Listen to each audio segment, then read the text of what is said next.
How to fix apps not working in Samsung F36. So let's start the video. First of all,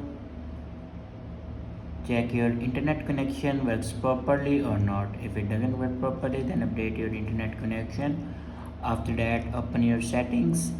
In settings, scroll down and here you can see the option software update. Now click on it, and here you can check your latest version will be updated or not. If it doesn't update to latest version, then update it to latest version.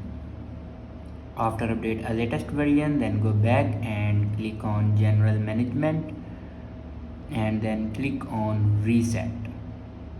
Now scroll down and click on reset all settings and then click on reset settings.